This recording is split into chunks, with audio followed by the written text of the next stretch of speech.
एक तरफ Indian military और दूसरी तरफ अराकान आर्मी। अब बांग्लादेश दोनों तरफ से फंस चुका है।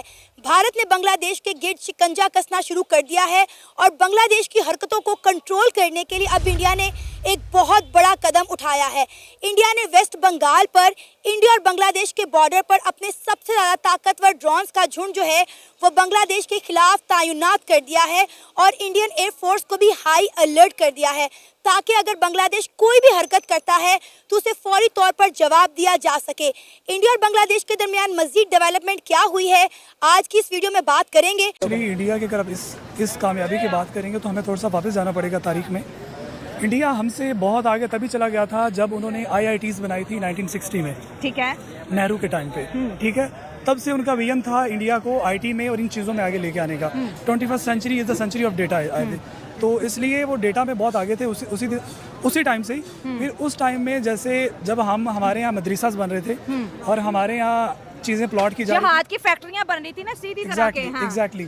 तो उस टाइम पे जिस टाइम पे हमारे यहाँ कंट्रोल अफगानिस्तान को करने की कोशिशें की जा रही थी, तब वहाँ पे बैठ के जब उनके the then finance minister Manmohan Singh, उनकी जो इकोनॉमिक पॉलिसीज़ थी, उन्होंने इंडिया को 91 में इकोनॉमिक पॉलिसीज़ दी थी, इंडिया को ओपन किया था दुनिया के लिए और अपनी ईज ऑफ डूइंग बिजनेस में काफ़ी चीज़ें इंप्रूव की थी। और क्यों ना करें वो वेलकम यार। प्राइम मिनिस्टर नरेंद्र मोदी जब कुवैत में गए तो सबसे पहले अपने हिंदुस्तान की लेबर कम्युनिटी जो है उनसे मिलने गए हैं, उनसे मिले हैं, उनसे बातचीत हुई है। उनसे क्यों मिले, उनसे पूछा है कि भाई आप लेबर इधर रह रहे हो, आपको खाने पीने की तंगी तो नहीं है, आपकी रिहाइश की तंगी तो नहीं है, आपको कोई गवर्नमेंट की तरफ से कोई तंगी तो नहीं मिल रही। देखें, अगर वो उनको कोई तंगी मिल रही है तो वो उनकी कुवैत की गवर्नमेंट से बात करेंगे कि यार मेरे लोगों को ये तंगी क्यों मिल रही है, उन्हें रिलीफ मिले। कुवैती दिनार हो ना, 1 दिनार हो, और पाकिस्तानी जो है 904 रुपए बनते हैं।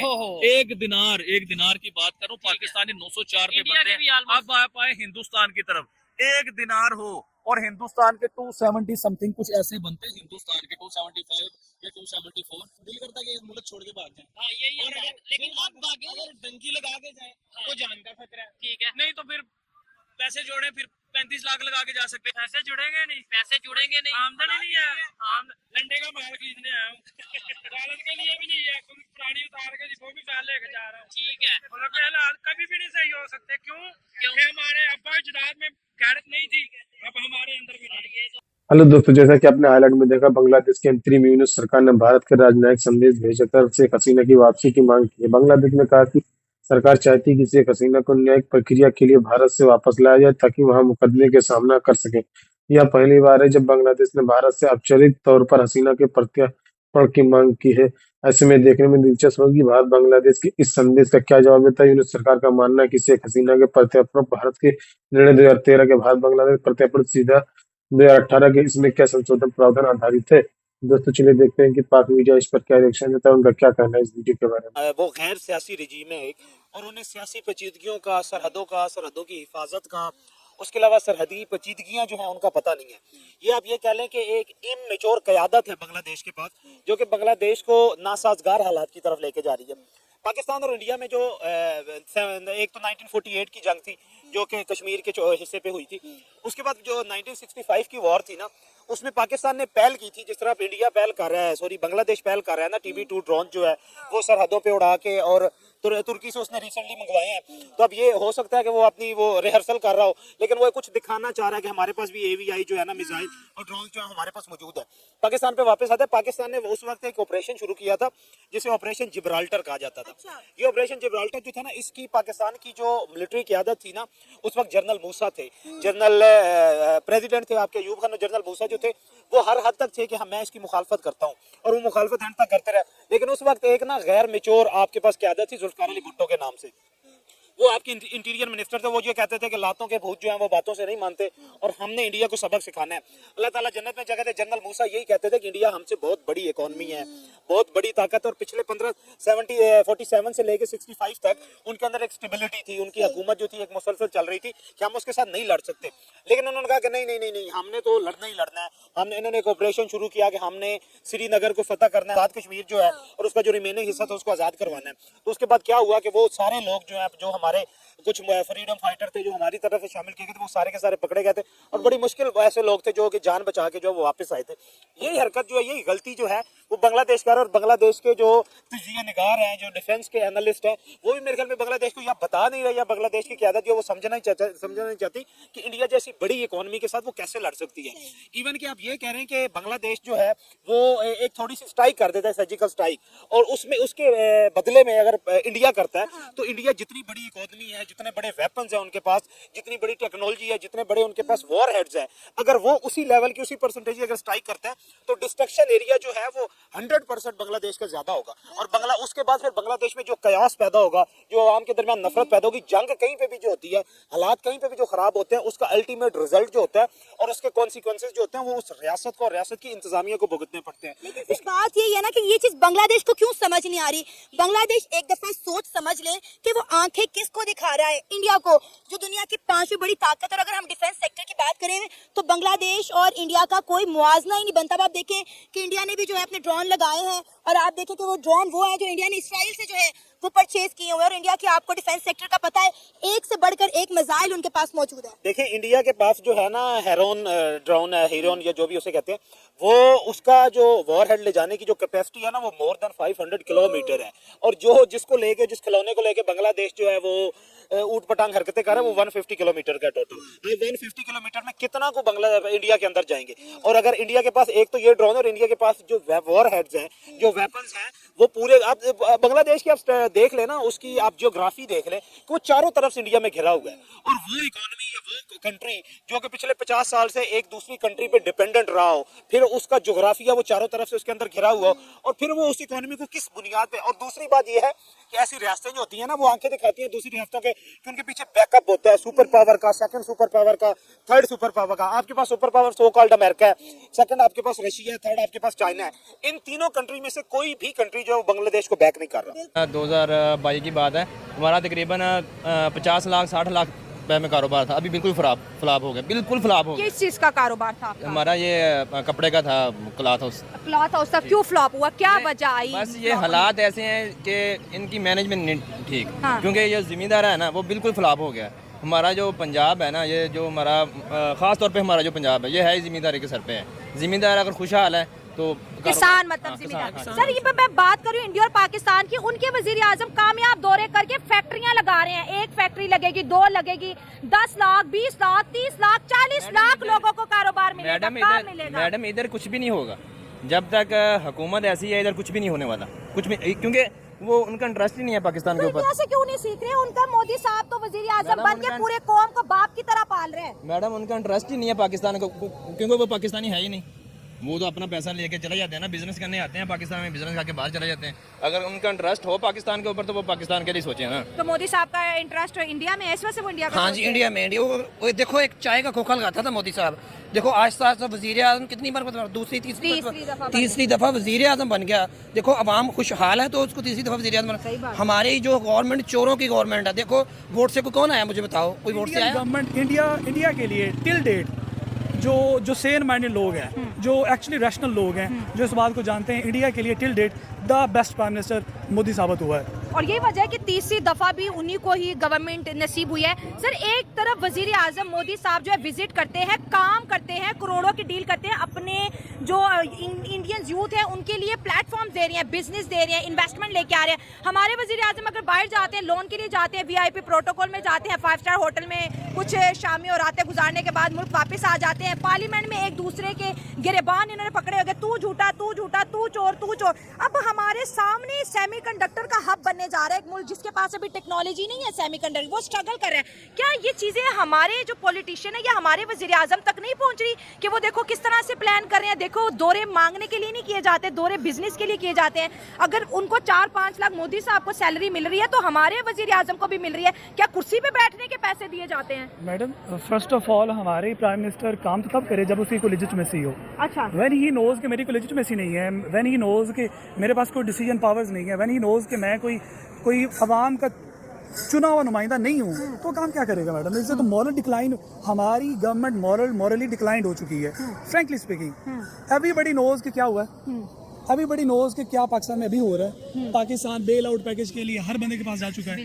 अब हमें जो हमारे पक्के अलायंस जो थे, हमारे एलआई थे, चाइना है, यूएई है, सऊदी है, वो भी आपको सिक्योरिटी नहीं दे रहा। वो भी आपको वो अपना वो जो है ना वो चाइना के बैंक ने क्या $6 बिलियन निकालो हमारा, अब आप कितना हम वो आपको रोल ओवर करें। वो तब करते हैं जब आपकी गवर्नमेंट की लेजिटिमेसी होती है, जब उनको पता होता है कि यार ये अवाम की गवर्नमेंट है, अवाम के चुने हुए नुमाइंदे आए बैठे हुए हैं, इनकी कोई क्रेडिबिलिटी नहीं है।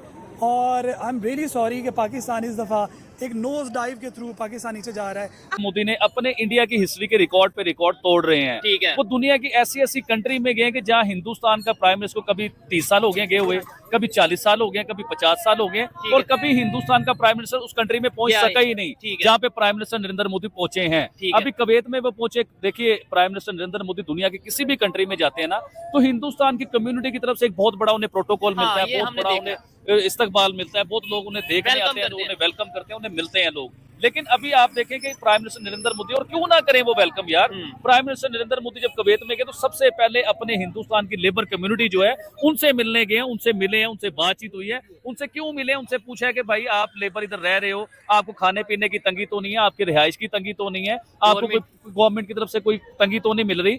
देखें, अगर वो उनको कोई तंगी मिल रही है तो वो उनकी कुवैत की गवर्नमेंट से बात करेंगे कि यार मेरे लोगों को ये तंगी क्यों मिल रही है, उन्हें रिलीफ मिले तो वो लोग उन्हें प्रोटोकॉल क्यों ना दें, उन्हें मिले क्यों ना, उनका वेलकम क्यों ना करें। और सबसे बड़ी बात जो बताना चाहूंगा, दुनिया सारी ये सोच रही है कि प्राइम मिनिस्टर नरेंद्र मोदी उधर असले की या उधर डिफेंस के लिए जो है ना उधर डील करने गए हैं। हो रहा होगा, ऐसा भी होगा कि वो डिफेंस के सिलसिले में उधर गए होंगे कुवैत में, लेकिन मुझे जो लगता है, जो मेरा माइंड काम करता है, मैं अपने ज़हन से आपको बताना चाहूंगा। आपको याद होगा कि हिंदुस्तान रशिया से बहुत बड़े लेवल पे पेट्रोल लेता है, ऑयल लेता है, बहुत बड़े लेवल पे लेता है। और उसका अभी उधर जंग चल रही थी रशिया के बीच में, तो उसने हिंदुस्तान को क्या, पूरी दुनिया को डिस्काउंट रेटों पे पेट्रोल देना शुरू किया। देखिए, जिसमें जुर्रत थी, जिसमें पावर थी, उन्होंने तो पेट्रोल लेके दिखाया।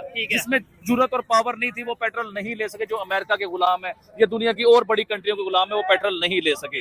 लेकिन हिंदुस्तान डिस्काउंट रेट पे अपनी आवाम को फायदा देते रहे, उनसे पेट्रोल लेते रहे। फिर उनके भी, रशिया के भी कुछ हालात बेहतर होने शुरू हुए, उन्होंने पेट्रोल के रेट थोड़े से बढ़ाए। देखिए, जो सब दुनिया की किसी भी कंट्री में आप चले जाएं, जहाँ पे पेट्रोल का रेट बढ़ता है ना, वहाँ पे पूरे मुल्क में महंगाई आ जाती है।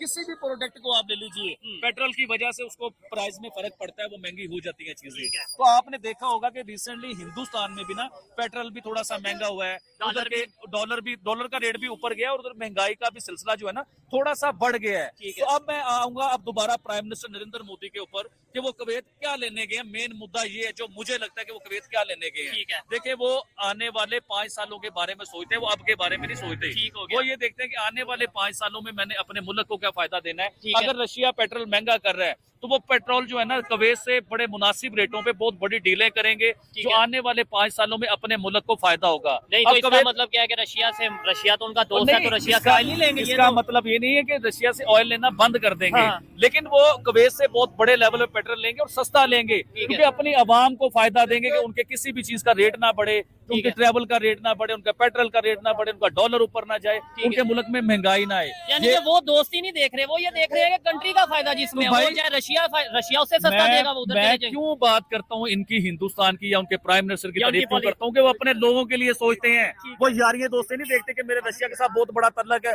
और मेरी आवाम बेचारी महंगाई में पिसती जाए, ऐसा नहीं देखते। अब कुवैत कौन है? कुवैत जो है दुनिया की सबसे महंगी तरीन कंट्री है भाईजान। उनकी करेंसी दुनिया में सबसे महंगी करेंसी है, सबसे ऊंचे लेवल की करेंसी है। उसके साथ भी देखिए, कुवैती दिनार हो ना, 1 दिनार हो, और पाकिस्तानी जो है 904 रुपए बनते हैं। एक दिनार की बात करूं, पाकिस्तानी 904 रुपए बनते हैं। अब आप आए हिंदुस्तान की तरफ, 1 दिनार हो और हिंदुस्तान के 270 समथिंग कुछ ऐसे बनते हैं, हिंदुस्तान के 275 या 274 ये बनते हैं। कितना बड़ा डिफरेंस है चीज को लेके। तो कुवैत भी एक बड़ी स्ट्रॉन्ग और बड़ी पावरफुल कंट्री है। आपको याद होगा कि कुवैत के जो नेबर की 3-4 कंट्री हैं, उन्होंने प्राइम मिनिस्टर नरेंद्र मोदी को हाईएस्ट सिविल अवार्ड दिए हैं, चाहे वो सऊदी अरेबिया हो, चाहे वो कुवैत हो, चाहे वो कतर हो। तो इनके जो करीब करीब कंट्रीज हैं, सब ने प्राइम मिनिस्टर नरेंद्र मोदी को सिविल हाईएस्ट अवार्ड दिए हैं। और मुझे ये भी लगता है कि कुवैत भी उन्हें बहुत बड़ा सिविल हाईएस्ट जो है ना अवार्ड देगा। और अवार्ड अगर नहीं भी देता तो ये अवार्ड नहीं है तो क्या है भाई, इतना बड़ा प्रोटोकॉल, इतनी बड़ी इज्जत मिल गई है उन्हें, ये अवार्ड नहीं है तो क्या है चोल साहब। ठीक है आबिद भाई, आपने बड़े जबरदस्त तरीके से एक्सप्लेन किया। मुझे लगता है वैसे तो आबिद भाई मसरूफ रहते हैं, लेकिन ये खबर जो इंडियन प्राइम मिनिस्टर के हवाले से खबर है वो आबिद भाई तक कहीं ना कहीं से पहुंच जाती है और उसके ऊपर वो थोड़ी स्टडी करते हैं। आपने बड़े अच्छे तरीके से एक्सप्लेन किया कि भाई पेट्रोल की कीमत बढ़ती है, पूरी दुनिया में जो है वो फिर महंगाई होती है। पाकिस्तान क्यों नहीं अपनी मर्जी से रशिया से पेट्रोल ले सकता या ले सकता है? पाकिस्तान अपनी मर्जी से ईरान से गैस नहीं ले सकता। पाकिस्तान अपनी मर्जी से, मैं कहता हूं अपनी मर्जी से हम अपने मिसाइल नहीं बना सकते। वो अमेरिका जो है आए दिन पाबंदी लगा देता है जी। अभी भी आपको शायद खबर होगी पाकिस्तान की 4 कंपनीज के ऊपर पाबंदी अमेरिका ने लगा दी है। सही तरीके से बताएं जी जी। पाकिस्तान की 4 एजेंसियों पे अमेरिका ने पाबंदी लगाई है और वो बड़ी खतरनाक किस्म की पाबंदी है। देखिए इसमें होता है गैरतमंद का सिलसिला, भिखारी का सिलसिला, कर्जई का सिलसिला और एक गैरतमंद का सिलसिला होता है कि जो ना कर्जा लेता है, ना जो भिखारी है, ना किसी के आगे झुकता है, ना वो किसी की बात को मानता है। तो इसमें बहुत बड़ा डिफरेंस है। अभी आप मिसाइल की बात कर रहे हैं कि पाकिस्तान के जो है ना 4 कंपनियों पे पाबंदी लगी मिसाइल। तो दोस्तों, जैसा कि आपने वीडियो में देखा, विदेश मंत्रालय के एक विशेषज्ञ सोहन सिंह इस टिप्पणी पर करते हुए कहा कि भारत का रुख 2013 के भारत बांग्लादेश से प्रत्यर्पण से और 2018 के संशोधन के से निर्धारित होगा। असाधारण परिस्थितियों में भारत किसी राजनीतिक नेता का प्रत्यापित करने से इनकार कर सकता है, खासकर जब उसकी जान का खतरा और निष्पक्ष सुनवाई के संदेह और बांग्लादेश के मौजूदा अस्थिर माहौल को देखते हुए यह विचार महत्वपूर्ण है। शेख हसीना के खिलाफ बांग्लादेश के गंभीर आरोप लगाए गए हैं, जिसमें उनकी सरकार के खिलाफ मानवता के खिलाफ अपराध है, नरसंहार जैसे मामले शामिल हैं। लेकिन भारत मौजूदा अस्थिर राजनीतिक माहौल, उनकी सुरक्षा को ध्यान रखते हुए उन्हें इस देश में रहने की अनुमति। शॉल सिंह ने कहा, भारत ने शेख हसीना के शारीरिक सुरक्षा के सुनिश्चित करने के लिए देश के रहने की अनुमति दिए रखते हैं। उन्होंने देश के रहना अनुमति है। शॉल सिंह ने कहा कि भारत शेख हसीना की सुनिश्चित करने के देश के रहने की अनुमति है, भारत के मानवीय दायित्व है और सभी प्रावधानों का अनुरूप है। भारत के इस मामले में कूटनीतिक समाधान की तलाश कर रहा है और शेख हसीना के लिए किसी तीसरे देश की शरण देने की संभावना का पता लगाया जा रहा है। यह विकल्प बांग्लादेश के साथ भारत के द्विपक्षीय संबंधों को संतुलन बनाए रखने की, राजनीतिक तनाव कम करने की मदद कर सकता है। तो दोस्तों, वीडियो कैसा लगा अपनी राय कमेंट बॉक्स में जरूर दें। वीडियो पसंद आए तो लाइक और सब्सक्राइब करना ना भूलें।